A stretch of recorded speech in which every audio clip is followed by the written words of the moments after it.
Salutare, salutare! Astăzi vă voi prezenta alte comenzi în SketchUp.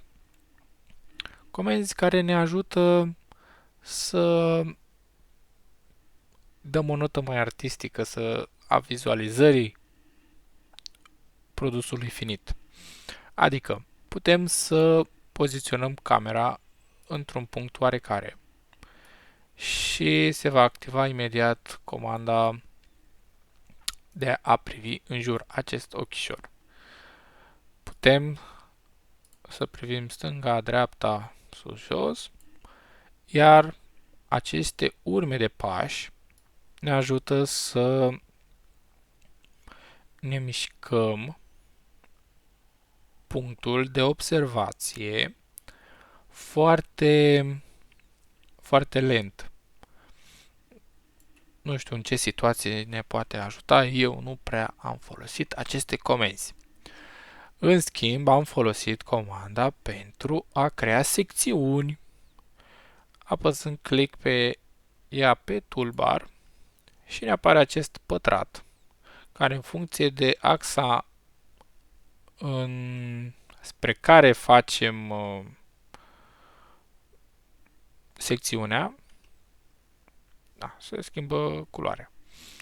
Vom face o secțiune în plan, apăsând click pe suprafață, îi dăm denumire test, îi punem simbol 1, apăsăm OK și așa este arătată secțiunea. În direcția aceasta se face secțiunea. Acesta este obiectul secționat. Pentru mai multe opțiuni ala acestei comenzi, ne ducem sub toolbar, click dreapta, căutăm secțion,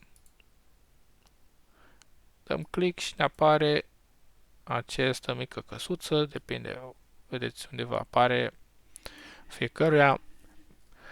Aici putem după ce am selectat secțiunea respectivă, putem să selectăm dacă să nu ne arate interiorul, dacă să arate obiectul intact sau să ne arate obiectul secționat fără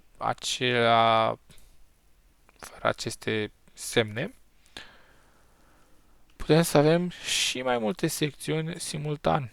Le dăm denumiri diferite, putem să le mutăm, le selectăm, apăsăm comanda Move și putem să mutăm secțiunea oriunde dorim noi. Pentru a vedea obiectul secționat în poziția 1 sau în poziția 8, trebuie să dăm dublu click pe secțiunea respectivă pentru a schimba oarecum secțiunea. Și cam atât. Toate cele bune, ne auzim în următorul tutorial.